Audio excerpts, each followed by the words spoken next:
आणि आता एक महत्त्वाची बातमी पाहणार आहोत। पिंपरी चिंचवडमध्ये रवी लांडगे बिनविरोध आलेले आहेत। भोसरी मतदारसंघातून ते बिनविरोध आलेले आहेत।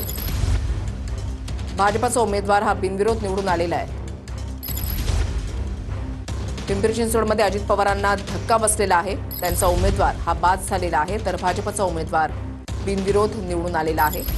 भोसरी मतदारसंघातून 6ब मधून उमेदवार बिनविरोध निवडून आलेला आहे। पिंपरी चिंचवडमध्ये रवी लांडगे हे बिनविरोध निवडून आलेले आहेत। भोसरीमधील 6ब मधून उमेदवार बिनविरोध निवडून आलेला आहे। अजित पवारांसाठी एक मोठा धक्का। अजित पवारांच्या राष्ट्रवादीचे निलेश सूर्यवंशी यांचा अर्ज हा बाद ठरलेला आहे। आणखीन एक महत्त्वाची बातमी, उद्धव ठाकरे आणि राज ठाकरेंमध्ये 3.5 तास बैठक जी आहे ती पार पडलेली आहे। वचननामा, सभा, रॅली आणि प्रचाराबाबत बैठकीमध्ये चर्चा झालेली आहे।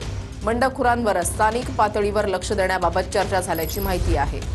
उद्धव ठाकरे आणि राज ठाकरेंमध्ये 3.5 तास बैठक झालेली आहे।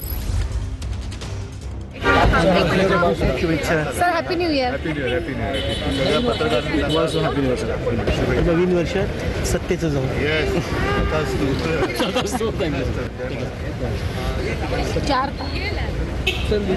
राजकीय पण बोला। छत्रपती संभाजीनगरमधील मंत्री उमेदवारांना माघारीसाठी धमकावत आहेत। काही अधिकारी फोनाफोनी करत आहेत। अंबादास दानवेंचा हा गंभीर आरोप आहे।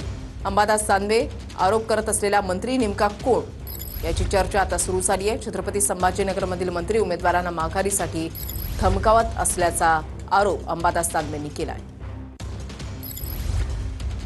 संभाजीनगरात विशेषतः सत्ताधारी पक्षाचे मंत्री शिवसैनिकांना, जे उद्धवजी बाळासाहेब ठाकरे पक्षावरून उभे आहेत, त्यांना दम देण्याचा प्रयत्न करतात, धमक्या देण्याचा प्रयत्न करतात आणि काही अधिकारी सुद्धा उमेदवारांना फोन करतात। मी एवढाच इशारा देतो की घोडा मैदान जवळ आहे, एकेकाचा हिशोब ठेवला जाईल।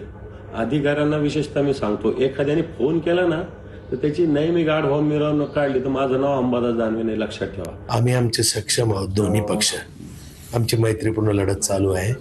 अंबादास दानवेंनी जेवढे उभे केले ना तेवढे निवडून आणावे, आमच्यात वाद लावण्याचा काही प्रयत्न करू। ब्रेक नंतर आपल्या सर्वांचं पुन्हा एकदा स्वागत। काँग्रेसच्या मुंबई अध्यक्षा वर्षा गायकवाड यांनी ऐनवेळी वॉर्ड क्रमांक 147चा उमेदवार बदललेला आहे। पुष्पा प्रकाश भोसले यांची उमेदवारी रद्द करून त्या ठिकाणी अनुपमा आनंद केदारे यांना उमेदवारी देण्यात आली आहे। निवडणूक निर्णय अधिकाऱ्यांना पत्र देत पुष्पा प्रकाश भोसलेंचा एबी फॉर्म रद्द करण्याचं सांगण्यात आलेलं आहे।